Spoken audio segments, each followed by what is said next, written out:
Avez-vous été déprimé? Avez-vous cru que c'était physique? Avez-vous pensé que vous étiez très fatigué? Que vous n'aviez aucun message? Êtes-vous devenu muet? Quand vous avez rencontré des âmes affamées, vous n'avez rien eu à leur dire?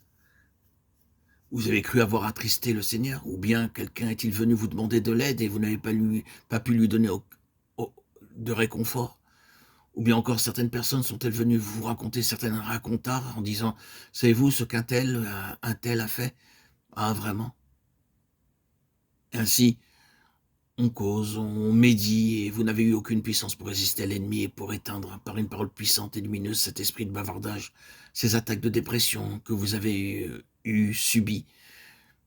Il y a eu des assemblées entre enfants de Dieu où cet esprit de dépression, de ténèbres est tombé sur les esprits, où on ne le refuse pas parce qu'on ne discerne pas l'activité de cette puissance de l'air autour de soi. Si vous êtes fatigué physiquement, ce n'est pas une raison pour que votre esprit soit ligoté. Vous êtes du côté de la victoire, unis au Christ victorieux. Sachez donc attendre. Enfants de Dieu qui connaissez le Seigneur vivant, levez-vous et prenez votre place en esprit dans le Seigneur. Et rejetez loin de vous ce nuage des ténèbres, d'opposition, ce nuage de dépression qui vous oppresse, qui vous mène dans des contrées étrangères, sombres. Réveillez-vous. Repoussez ces nuages provenant de l'ennemi. Maintenez dans votre esprit la victoire. Sachez que nous pouvons vivre dans le milieu le plus sombre et demeurer cependant à la lumière du soleil de justice. Il existe une sphère au-dessus de la sphère des ténèbres, et c'est là qu'est notre place. La puissance de l'air signifie une atmosphère chargée et impénétrable. Et au-dessus de cette sphère se trouve la lumière où le Fils de Dieu est assis en attendant que ses ennemis soient réduits à lui servir de marchepied. Hébreux 10:13. Quand vous priez, oh, si tu ouvrais les cieux et si tu descendais, Ésaïe 64:1, vous priez Dieu de descendre à travers cette atmosphère chargée et impénétrable.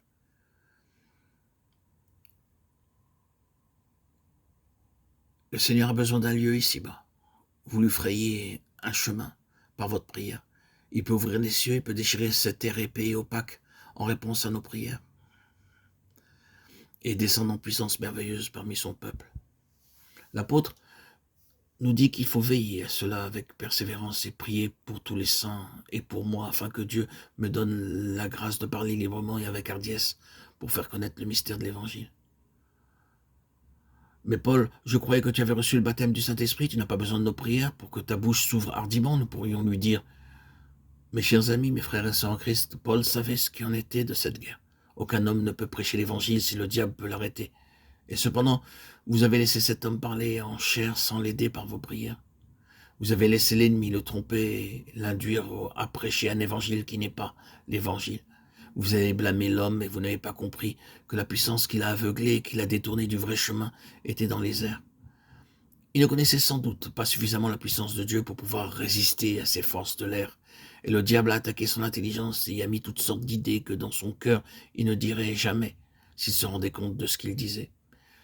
Il y a des hommes qui crucifient le Seigneur Jésus de nos jours et qui se couperaient la main s'ils en étaient conscients. Il y a des hommes qui aiment le Seigneur Jésus, qui disent des choses qui ne viennent pas de son évangile, et cela sans le savoir. Et pour moi, dit Paul, afin que Dieu me fasse la grâce de parler librement, enfant de Dieu, si vous voyez un homme prêchant le véritable évangile aujourd'hui, voyez un homme que le diable attaquera puissamment, il emploiera toutes les ruses possibles pour l'attirer hors de la vérité. Priez donc pour les messagers de Dieu, priez pour ces hommes prêchant en chair, priez qu'ils puissent vivre dans la lumière du calvaire. Priez, enfants de Dieu, priez. Mais priez cette prière de victoire, cette prière de puissance, cette prière qui reçoit ce qu'elle demande. Priez cette prière qui lie le diable et qui peut délivrer les âmes. Que Dieu nous guide et que dorénavant nous soyons fortifiés dans le Seigneur et que par sa force toute puissante, nous résistions pour tenir ferme dans le mauvais jour contre les puissances des ténèbres qui contestent chaque pas en avant de l'Église, afin que le corps de Christ arrive à cette position de victoire dans son Seigneur glorifié.